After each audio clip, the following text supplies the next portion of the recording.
Hari ini materi akan dilanjutkan dengan bagaimana melakukan perhitungan dan pemilihan pompa PD. Pada umumnya, kita menggunakan pompa PD ketika cairan yang akan kita alirkan bersifat kental atau lebih kental dari air.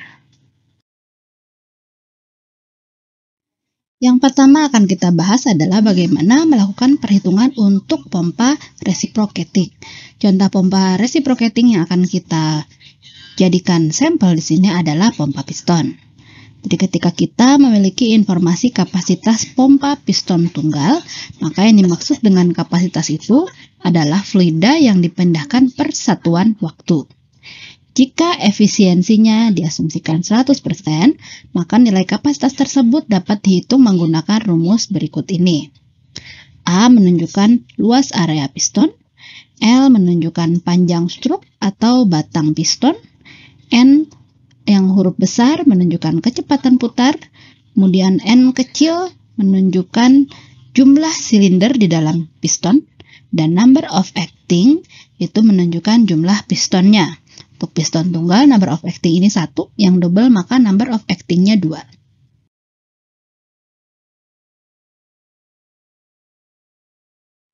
Nilai Q yang akan kita hitung dengan persamaan dalam slide sebelum ini adalah nilai Q teoritis.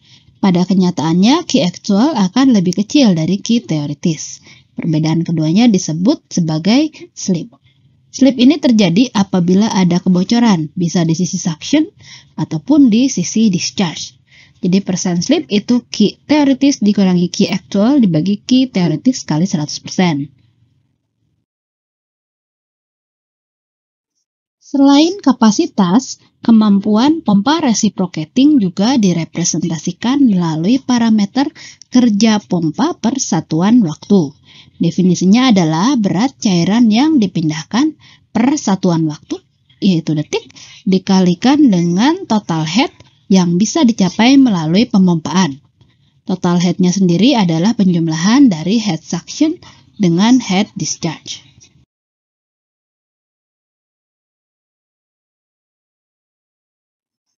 Baiklah, silakan Anda baca dulu contoh soal ini. Relatif sederhana, Anda tinggal menggunakan rumus yang sudah diberikan pada slide-slide sebelumnya.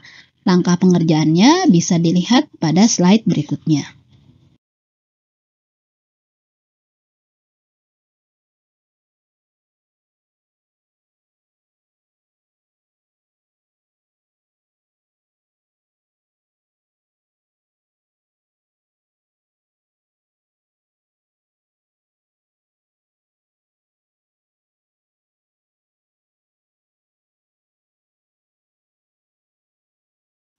Ini adalah cara mencari nilai Q apabila diketahui data persen slipnya.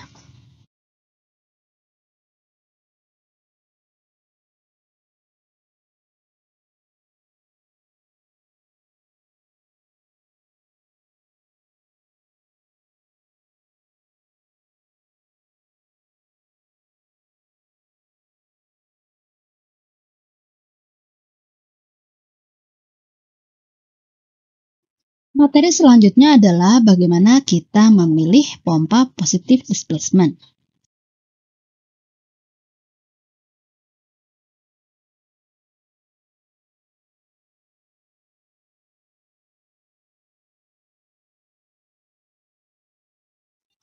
Pada slide ini, Anda bisa melihat batasan viskositas cairan yang dapat dipompa.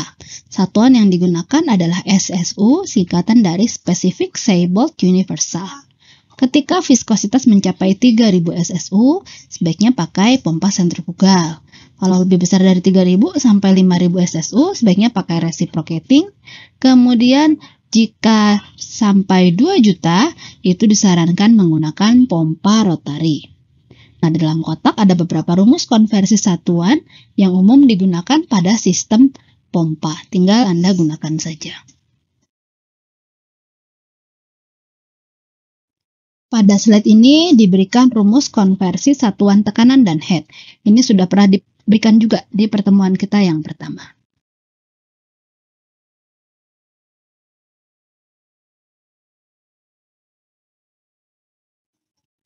Gambar pada slide ini bisa Anda gunakan untuk konversi satuan. Cara membacanya, misal di sumbu pertama itu ada SSU, kemudian sumbu kedua ada SSF. Nah, misalkan kita ambil sebuah titik 200 SSU, Anda bisa tarik garis horizontal untuk konversinya ke satuan lain. Kalau tadi contohnya 200 SSU akan sama dengan 23 SSF.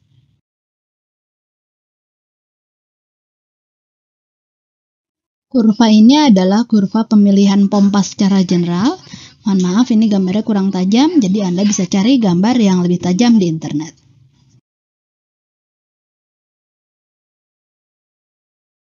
Ini adalah kurva lain yang bisa membantu kita dalam memilih jenis pompa yang akan digunakan.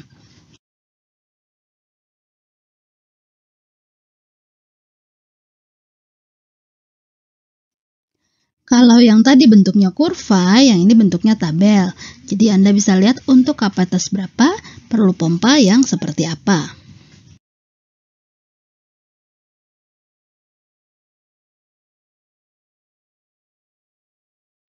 Ini juga salah satu tabel yang dapat digunakan untuk memilih pompa.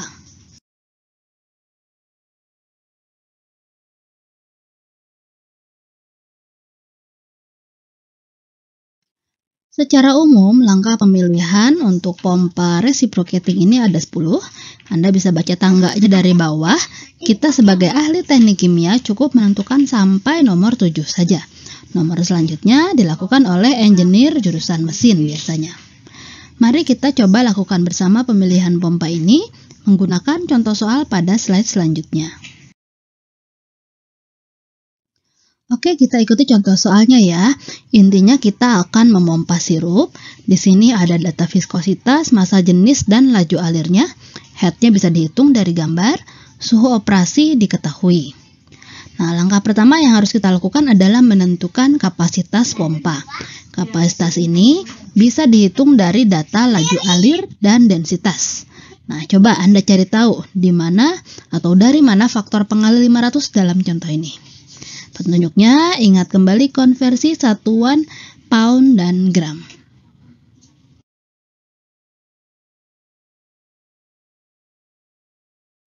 Langkah kedua adalah penentuan viskositas. Kebetulan dalam kasus ini sudah diketahui viskositasnya di soal. Kalau belum diketahui, Anda bisa pakai tabel di samping. Mulai dari jenis cairannya apa, kemudian suhu operasinya berapa, dari situ nilai SSU bisa dihitung. Dalam contoh ini suhunya 60, maka kita bisa gunakan data di kolom paling kanan.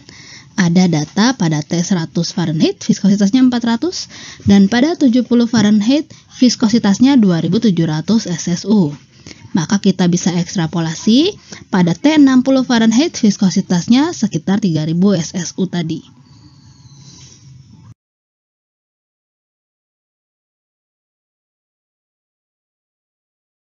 Untuk menentukan viskositas, selain menggunakan tabel dalam slide sebelumnya, Anda bisa juga menggunakan kurva ini.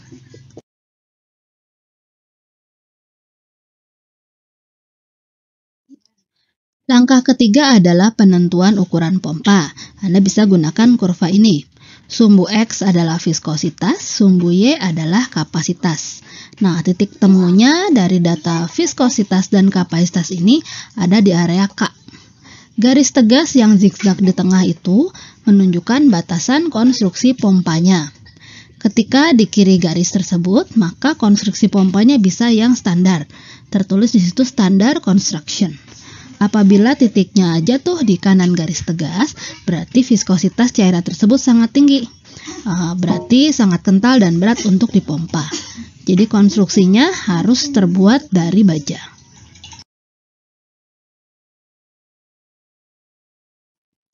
Langkah keempat adalah penentuan jenis pompanya. Periksa dulu kondisi operasi di kolom bagian kiri, mana kondisi yang sesuai dengan kebutuhan kita. Yang paling umum adalah jenis General Purpose Pumps. Untuk operasi normal dan tekanan tidak terlalu tinggi, maka umumnya memilih General Purpose Pumps ini. Kemudian ada jenis Heavy Duty Pump, ini apabila pompanya akan digunakan secara kontinu. Dan jenis-jenis pompa lainnya, Anda bisa baca di situ. Dalam contoh soal ini, operasinya relatif normal. Namun jangan lupa bahwa pompa ini akan digunakan secara kontinu. Jadi saat ini kita masih punya dua pilihan, yaitu general purpose pump atau heavy duty pump. Kemudian kita harus hitung dulu total head-nya berapa. Langkah kelima adalah pemilihan diameter pipa isap dan tekanan atau head. Silakan diikuti penjelasannya ya di dalam slide. Nilai maksimum total head di sisi isap adalah 15 inci Hg atau 7,4 PSI untuk cairan yang non-volatil dan 10 inci Hg untuk cairan volatil. Jadi maksimum hilang tekan akibat gesekan pada aliran adalah 0,225 PSI per feet. Nah, jadi kita harus cari diameter pipa yang bisa memberikan friksi di bawah 0,225 tersebut.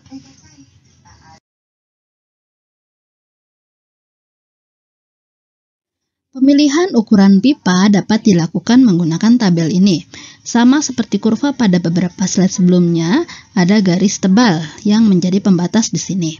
Apabila kapasitas atau ukuran pipanya atau friksinya berada di sebelah kiri garis, berarti aliran di dalam pipa turbulen. Kalau di sebelah kanan garis, berarti alirannya laminer. Apabila densitas atau spesifik graviti cairan yang dialirkan bukan 1, berarti bukan air, maka nilai dalam tabel ini perlu dikalikan dengan nilai spesifik gravitinya.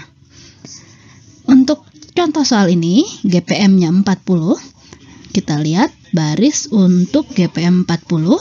Anda bisa memilih 4 jenis diameter pipa, 1,5, 2, 2,5, dan 3. Kemudian Anda cari di kolom nilai viskositas 3300, diberi kotak merah di sini, ada 4 nilai delta P. Nah, jangan lupa nilai tersebut dikalikan dulu dengan spesifik graviti cairannya, karena kita akan mengalirkan sirup bukan air. Hasil pengaliannya, cari yang nilainya lebih kecil dari 0,225. 0,225 ini hasil dari perhitungan di slide sebelumnya, batas maksimum friksi. Jadi diameter pipa yang tepat itu yang lebih rendah dari 0,225 PSI adalah 3 inci. Pompa yang tepat adalah ukuran K standar dengan diameter pipa atau nozzle 3 inci.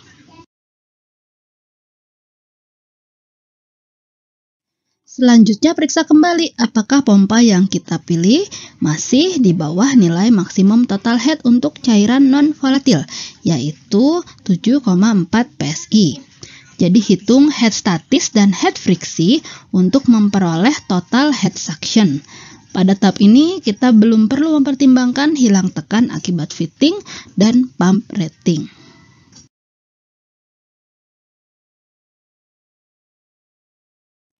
Setelah menghitung diameter pipa di sisi suction, pada langkah ke-6 ini kita akan menentukan diameter pipa di sisi luaran atau discharge.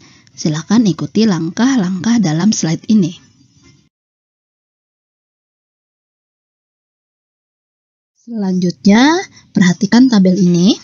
Untuk pompa jenis K yang dioperasikan heavy duty, tekanan maksimum yang bisa ditahan oleh pompa ini adalah 200 PSI. Kita lanjutkan. Berdasarkan tabel pada slide sebelumnya, pompa yang dapat kita gunakan adalah pompa heavy duty dengan head total 200 PSI.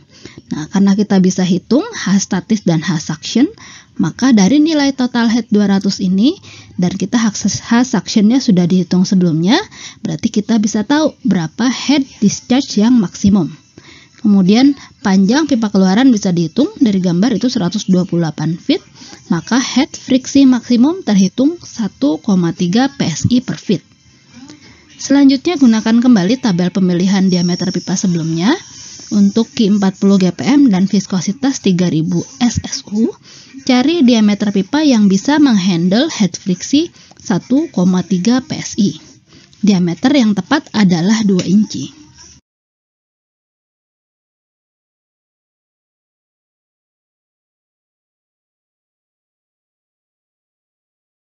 Selanjutnya, setelah memilih diameter pipa 2 inci, hitung nilai head total di sisi isap dan di sisi discharge.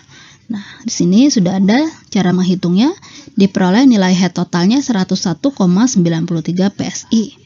Maka kita kembalikan ke pilihan dua jenis pompa di awal, yaitu general purpose dan heavy duty. Nah, di sini tekanannya relatif tinggi dan kita akan gunakan secara kontinu, maka akan lebih baik kalau kita pakai jenis yang heavy duty. Selanjutnya langkah ketujuh adalah perhitungan kebutuhan daya.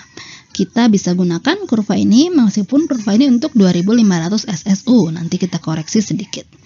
Pertama adalah Anda cari nilai laju alirnya 42 GPM. Ini sedikit lebih besar dari 40 GPM karena kurva kita untuk 2500 SSU bukan 3000 SSU.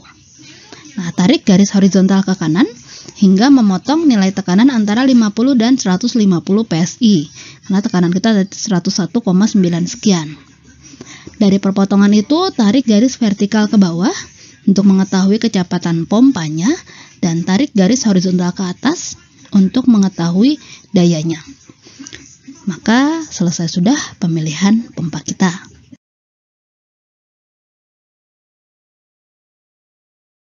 Oke, materi kita hari ini sudah selesai. Silakan dipelajari kembali, dicoba dulu cara memilih pompanya dari awal supaya Anda lebih terbiasa. Kemudian silakan ditanyakan apabila ada yang tidak mengerti. Kemudian di pertemuan selanjutnya kita akan melakukan bagaimana cara memilih pompa loop.